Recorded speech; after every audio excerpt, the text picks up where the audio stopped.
Thumbs up para sa lahat ng umabante ngayong linggo. Sako-sakong dog at cat food, vitamins at food supplement ang inihatid ng donor na Robinsons Corporation sa animal shelter sa San Miguel, Bulacan. Ito'y matapos manawagan ng may-ari ng Animal Rescue PH dito sa iabante mo na mabigyan sila ng dagdag na supply ng pagkain at vitamins. Said na kasi ang pondo ng animal shelter dahil sa epekto ng COVID-19 pandemic sa kanilang kabuhayan, pananalasa ng bagyong Karding nito lamang Setyembre at pagtama ng kennel calf outbreak.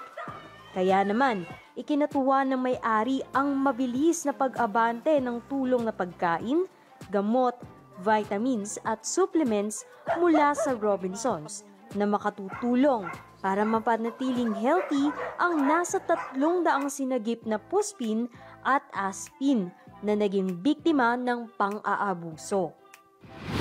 Magandang araw Luzon, magandang araw Bisaya at magandang araw naman po Mindanao. Bawas stress ang hatid sa commuters ng bibong candy vendor na si Richard Rodriguez o mas kilala ng mga pasahero sa EDSA sa tawag na DJ Blue.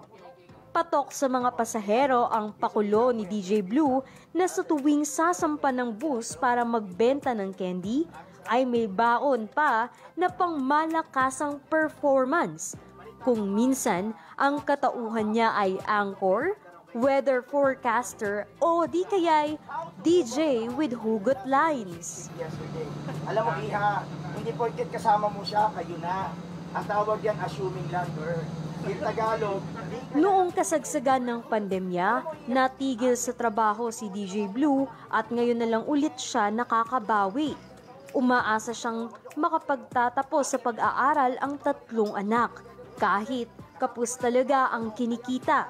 Kaya naman hiling niya magkaroon ng maliit na kabuhayan para makatulong sa mga gastusin. Inilapit ng iabante mo sa Department of Labor and Employment ang hiling ni Richard.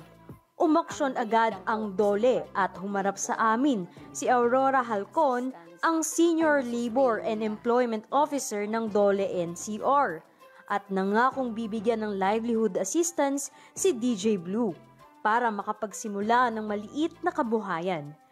DJ Blue in the house! Wala bang palakpakan dyan? Nagpaunlak din siya sa aming imbitasyon para mag-guest sa programa. Overloaded ang saya ng ibida niya ang talento at sunod-sunod na nagpakawala ng hugot lines. Yeah, what's up everybody in the house? This is DJ Blue.